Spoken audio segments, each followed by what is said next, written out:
इस कहानी की शुरुआत में हम एक महल को देखते हैं जहाँ पे किसी चीज की जोरों शोरों से तैयारियां चल रही होती है। और वहीं हम उस टाउन के गवर्नर ईका को देखते हैं जो सब लोगों को उनके काम में कोई ना कोई कमी निकाल रहा होता है।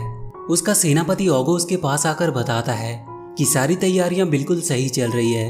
ईका उससे कहता है कि उनके टाउन का शोगुन बहुत जल्दी वहाँ पे विजिट करने के लिए आने वाले हैं और वो उन्हें किसी भी तरह इम्प्रेस करना चाहता है ताकि वो खुश होकर उसकी प्रमोशन कर दे, और इसीलिए वो उनकी खातिरदारी में कोई कमी नहीं छोड़ना चाहता है। उसने वहाँ पे एक बहुत बड़ा सा टॉयलेट भी बनवाया होता है जिसका नाम उसने सुपर बाउल रखा था, और उसे ये उम्मीद होती है कि शोगुन इसे देखकर तो खुश हो ही जाएंगे। पर अभी भी उसके लिए सबसे बड़ी प्रॉब्लम थी उसके महल के ठीक सामने बसा काकामुचो नाम का एक छोटा सा गाँव जो उसकी महल की खूबसूरती को बिगाड़ रहा था, और इसीलिए वो किसी भी तरह उस विलेज को वहाँ से हटाना चाह रहा था। वो ओगो से कहता है कि वो किसी भी तरह जल्द से जल्द उस गाँव को खाली करवाए। अगले दिन उस विलेज में हम एमिको और उसके कुछ दोस्त कैट्स को देखते हैं जिन्हें दूर से दिखाई देता है कि निंजास उनके विलेज पे हमला करने के लिए आ रहे होते हैं। वो सब तुरंत सब लोगों को इसके बारे में बताने के लिए निकल जाते हैं। उस गांव के सभी कैट्स डर के मारे इधर उधर भागने लगते हैं। एमिको वहां के समुराई के पास पहुंचती है और उसे सब कुछ बताती है।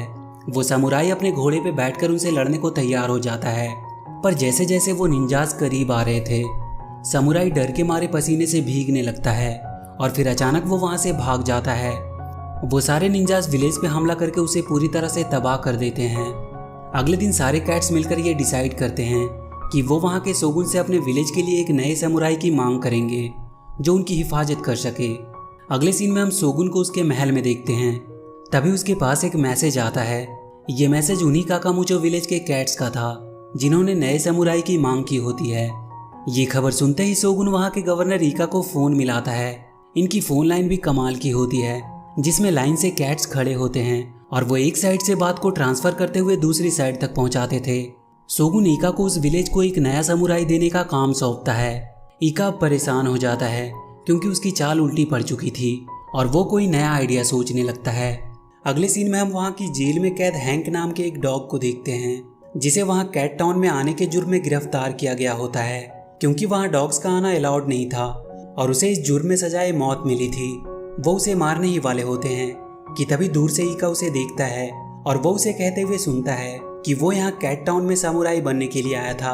ये सुनते ही उसे एक आइडिया आता है और वो अपने सैनिकों से उसे छोड़ देने को कहता है और वो उसे ही नया समुराई बनाकर काकामुचो विलेज में भेज देता है। उसने ऐसा इसीलिए किया होता है क्योंकि उसे उम्मीद होती है कि विलेज के कैट्स एक डॉग को देखकर तुरंत उसे मार देंगे और फिर इसके जुर्म में वो पूरे विलेज को गिरफ्तार कर लेगा। इससे उसकी परेशानी अपने आप खत्म हो जाएगी। हैंक अपने घोड़े पे बैठकर उस विलेज में पहुंच जाता है।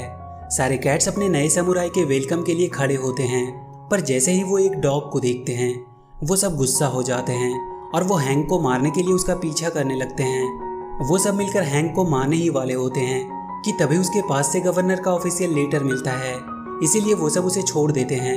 इधर ईका ये सब देखकर और भी गुस्सा होता है क्योंकि गांव वालों ने उस डॉग को छोड़ दिया था और उसका ये भी प्लान फेल ही होता है।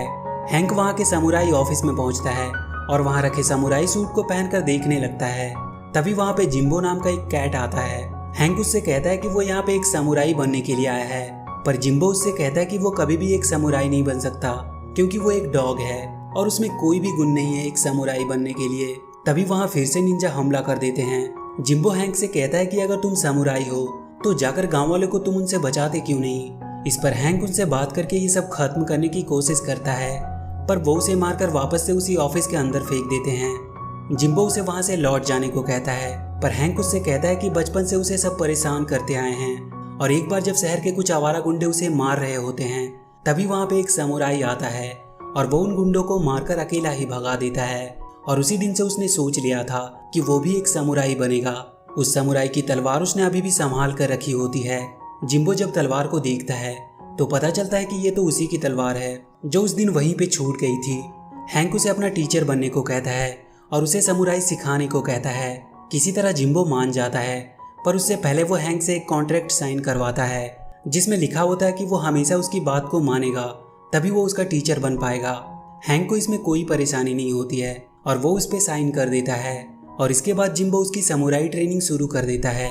वो उसे हर तरह के तरीके सिखाने लगता है, पर हैंक के लिए ये सब चीज़ें आसान नहीं होती है और वो बहुत जल्द हार मानने लगता है।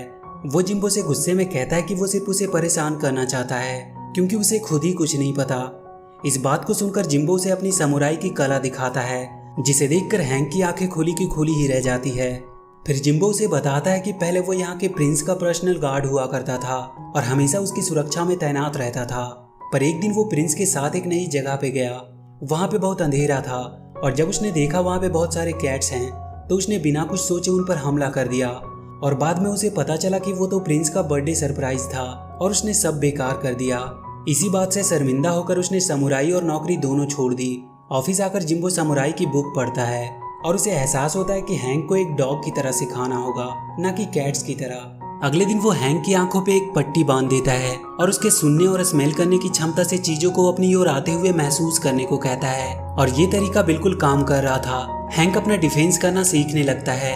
इधर ईका बहुत गुस्सा होता है क्योंकि अभी तक ओगो ने गांव को खाली नहीं कराया था, इसीलिए अब वो कोई और तरीका आजमाने का सोचता है। और अगले दिन एक बहुत बड़ा सा सूमो कैट उस गांव पे हमला करता है। हैंक उसे रोकने की कोशिश कर रहा होता है पर उसकी पावर के आगे वो कुछ भी नहीं था। तभी वहाँ पे जिम्बो देखता है कि उस कैट को इमली से एलर्जी है और इसी का सहारा लेते हुए वो लोग उस बड़े से कैट को हरा देते हैं। हैंक को लगता है कि उसने अकेले ही उसे हराया है और इस घटना के बाद सारे गांव वाले भी अब हैंक को पसंद करने लगे थे। सुमो कैट को इलाज करने के लिए हैंक वहाँ के डॉक्टर के पास ले जाता है। इस बात से खुश होकर सुमो और उसमें दोस्ती हो जाती है। ईका को जब ये बात पता चलती है तो वो और भी ज्यादा गुस्सा होता है और उसे एक नया आइडिया आता है। इधर हैंक एमिको के साथ बैठकर कागज के खिलौने बनाकर पानी में बहा रहा होता है। एमिको उसे एक कागज की बनी उसकी स्टैचू उसे देती है और कहती है कि ये हमेशा उसे याद दिलाएगी कि वो कौन है। तभी उसके पास जिम्बो आता है और उसे ट्रेनिंग पे फोकस करने को कहता है और सुमो की जीत का ज्यादा जश्न मनाने से मना करता है। हैंक जब ट्रेनिंग कर रहा होता है तो उसके पास ईका आता है जो उसे सुमो को हराने की खुशी में एक पार्टी देना चाहता है और आज रात उसे एक क्लब में एंजॉय करने बुलाता है। रात में जब हैंक पार्टी में जाने के लिए तैयार हो रहा होता है तब जिम्बो उसे वहां जाने से मना करता है और इसी बात से दोनों में बहस हो जाती है और हैंक उसकी बात ना मानकर पार्टी में चला जाता है। ईका उसे लेकर एक बहुत ही शानदार से क्लब में पहुंचता है जहां पे सारे लोग हैंक को किसी सेलिब्रिटी की तरह ट्रीट कर रहे थे और इधर रात में ही कुछ लोग विलेज पे हमला करके उसे पूरी तरह से तबाह कर देते हैं और वो सुमो को भी अपने साथ ले जाते हैं। जिम्बो भी नशे में होता है इसीलिए वो भी कुछ कर नहीं पाता। हैंक पार्टी में बहुत एंजॉय करता है और फिर अपने घर जाने लगता है पर ये सब ईका का ही प्लान था उसे गांव से बाहर रखने का। सुबह गांव की हालत देखकर हैंक हैरान हो जाता है। सभी लोग अब गांव छोड़कर जाने का सोच रहे थे। वो जल्दी से जिम्बो के पास पहुंचता है पर जिम्बो अब उसे वहां से चले जाने को कहता है। सारे गांव वाले भी हैंक को ही दोषी मान रहे थे क्योंकि उसने उन्हें बचाने के लिए कुछ भी नहीं किया था। वो दुखी मन से गांव को छोड़कर जाने लगता है। वो एक जगह उदास होकर बैठ जाता है। तभी उसे एमिका का दिया हुआ गिफ्ट दिखता है और उसकी बातें याद आने लगती है। इधर जिम्बो अकेला ही ईका के महल में सुमो को छुड़ाने पहुंच जाता है पर तभी वो देखता है कि वहाँ पे हैंक भी आ गया है। हैंक उससे सॉरी कहता है और फिर दोनों मिलकर किसी तरह सबसे छुपते हुए सुमो की जेल तक पहुंचते हैं और वो उसे वहां से छुड़ाकर भागने लगते हैं। पर भागने के चक्कर में जिम्बो अकेला ही अंदर फंस जाता है पर वो उन दोनों को वहां से जाने को कहता है। हैंक जाने के लिए तैयार नहीं था पर सुमो किसी तरह उसे वहां से ले जाता है और जिम्बो अकेला ही उन सारे सैनिकों से लड़ने लगता है। इधर ईका उस सुपर बॉल के थ्रू उस विलेज को बर्बाद करने का कोई प्लान बना रहा था। हैंक और सुमो गाँव में पहुंचते हैं और वो सबको गाँव छोड़ने से मना करते हैं पर वहाँ उसे एक पोस्टर मिलता है जिससे उसे पता चलता है कि ईका डेविल्स की एक फौज बना रहा है जिसमें सबसे खतरनाक और खूंखार लोग होंगे और वो उनके थ्रू विलेज पे हमला कराएगा। हैंक सारे गांव वालों को समझाता है कि उन्हें सब कुछ भुलाकर एक साथ आना चाहिए और अपने विलेज को बचाने के लिए लड़ना चाहिए और एक साथ मिलकर वो ईका को भी हरा सकते हैं। उसकी बातें सुनकर सब उसका साथ देने को मान जाते हैं और फिर वो लोग ईका की आर्मी से लड़ने का प्लान बनाते हैं। और जब ईका की आर्मी विलेज पे हमला करती है तो ये लोग दूर से देख रहे होते हैं क्योंकि उन लोगों ने गांव के सब चीजों को कागज से बनाया होता है और वहाँ पे बारूद भी छिपा कर रख दिया होता है। और जैसे ही सारी आर्मी विलेज के बीच में पहुंचती है हैंक वहाँ के बारूद में आग लगा देता है जिससे एक बड़ा सा धमाका होता है और इसके बाद वो सब मिलकर बचे हुए आर्मी पे हमला कर देते हैं। वो उन सारे आर्मी पे भारी पड़ रहे होते हैं। तभी वो देखते हैं कि उनकी तरफ एक और बहुत बड़ी सेना आ रही है। ये सेना शोगुन की होती है। उनके आते ही सब शांत हो जाते हैं। ईका भी वहाँ पे जल्दी से आ जाता है और वो शोगुन को बताता है कि यहाँ जो कुछ भी हुआ उसमें उस डॉग हैंक का हाथ है। शोगुन अपनी सेना को हैंक को मारने का ऑर्डर देता है पर तभी वहाँ पे जिम्बो आकर उसे बचा लेता है। जिम्बो को जिंदा देखकर हैंक बहुत खुश होता है। तभी जिम्बो को शोगुन पहचान लेता है क्योंकि वो वही प्रिंस था जिसके साथ जिम्बो रहा करता था। शोगुन उसे देखकर कहता है कि उसने काम क्यों छोड़ दिया। जिम्बो उसे बताता है कि वो अपने आप से बहुत शर्मिंदा था क्योंकि उसने उसका बर्थडे खराब कर दिया था। सोगुन उसे कहता है कि वो उसकी लाइफ का सबसे बेस्ट बर्थडे था, क्योंकि वो एक ही तरह के पार्टी से उब चुका था। वो कभी भी जिम्बो से गुस्सा था ही नहीं। ओगो सोगुन से ईका की सारी चाल बता देता है और ये सुनकर ईका भागने लगता है। उसे पकड़ने के लिए हैंक उसके पीछे जाता है। वो उसी सुपर बॉल के ऊपर पहुंचता है और दोनों वहीं पे लड़ने लगते हैं। हैंक उसे उसी बॉल के अंदर गिरा देता है। तभी वहाँ पे पानी भरने लगता है और वो डूबने लगता है। ओगो उसे बचाने के लिए उसमें कूदता है, पर तभी उस सुपर बॉल से पानी ओवरफ्लो होने लगता है। उसमें से इतना पानी निकल रहा होता है कि महल भी टूटने लगता है। हैंक देखता है कि इस पानी के बहाव से उनका गांव डूब जाएगा।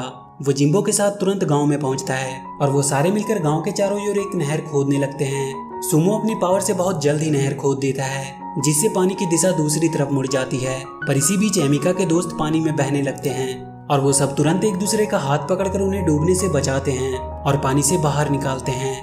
इसके बाद सोगुन हैंक को वहाँ का नया समुराई घोषित करता है और वो उसे एक राजशाही तलवार भी देता है। पर हैंक वो तलवार एमिका को दे देता है, क्योंकि वो कहता है कि अभी उसकी ट्रेनिंग बाकी है और एमिका हमेशा से ही गांव की हिफाजत करती आई है। वहीं मूवी के लास्ट में हम ईका को जेल में बंद देखते हैं, जो वापस से उनसे बदला लेने की बात करता है और यहीं पे ये मूवी खत्म हो जाती है। तो वीडियो अगर अच्छी लगी हो तो please do like and share the video and please subscribe to my channel and press that bell icon.